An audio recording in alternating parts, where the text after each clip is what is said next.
Loki's laughter once filled Asgard's golden halls, a sound of mischief and merriment.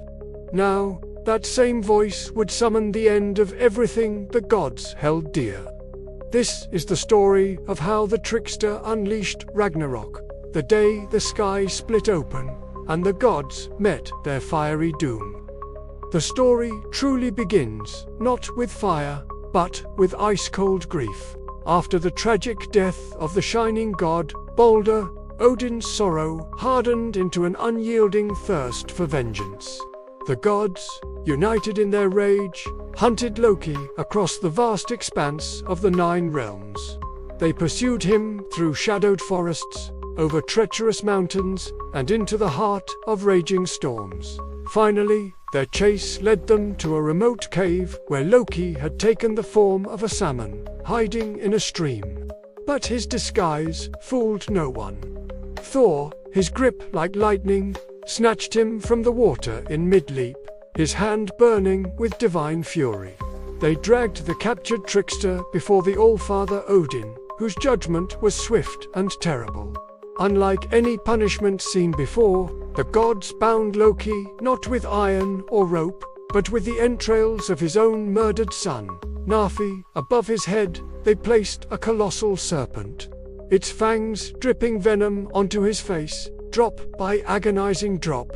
His loyal wife, Sigyn, remained by his side, a heartbreaking figure of devotion, catching the searing poison in a bowl. But the bowl would inevitably fill.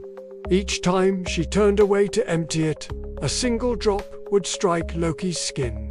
His screams of unimaginable pain were so powerful they shook the very foundations of the world, causing the first earthquakes in mythic memory. Bound in agony, his body writhing with every tremor, Loki managed to utter a single, chilling promise through his torment. "When I break these chains, the gods will burn." Centuries crawled by. The world outside Loki's prison grew colder, not just in temperature, but in spirit. Humanity became crueler, and the old ways were forgotten. Men no longer looked to the skies and saw the gods. Odin, from his high seat in Asgard, felt the shift in the cosmic balance. He felt destiny stirring once more, the final act beginning to unfold. He saddled his 8-legged steed, Sleipnir, and rode to the well of Mimir, seeking knowledge of the end. The vision he received in those prophetic waters turned his single eye dim with dread. He saw it all. The great wolf Fenrir, Loki's monstrous son, would finally shatter his magical bonds. The world serpent, Jarmungandr, another of Loki's children, would rise from the depths of the sea, its massive body thrashing and churning the oceans into a frenzy. And Loki himself, free at last, would stand at the head of a terrifying army. He would lead the fire giants and the legions of the dead against the shining walls of Asgard. The day arrived. The sky didn't just darken, it cracked open. Thunder rolled across the realms, but it was not the sound of Thor's hammer. It was the sound of war. The Bifrost, the beautiful rainbow bridge connecting the worlds, shattered under the sheer weight of chaos. And there, at the edge of the broken bridge, stood Loki. His chains were gone, the venom still burning scars onto his skin, but his eyes blazed with a triumphant fire. He looked up across the battlefield, his gaze finding Odin, and whispered with a chilling finality, "You chained me with pain. Now I will free you with fire." The battle that followed was a cataclysm, a storm of gods and monsters beyond all comprehension. Odin, the All-Father, rode headlong into the fray, his spear Gungnir aimed true. But he was fated to face the monstrous wolf Fenrir, the beast that carried his own distant bloodline. In the end, the wolf's gaping jaws consumed the king of the gods. Thor, the mighty god of thunder, finally confronted his ancient nemesis, the world serpent Jarmungandr. He struck the serpent a fatal blow with his hammer, Mjolnir, but as the great beast died, its venomous breath filled the air. Thor took 9 steps before he, too, succumbed to the poison, falling to the earth. The one-handed god of justice, Tyr, fell in combat with the Hound of Hell.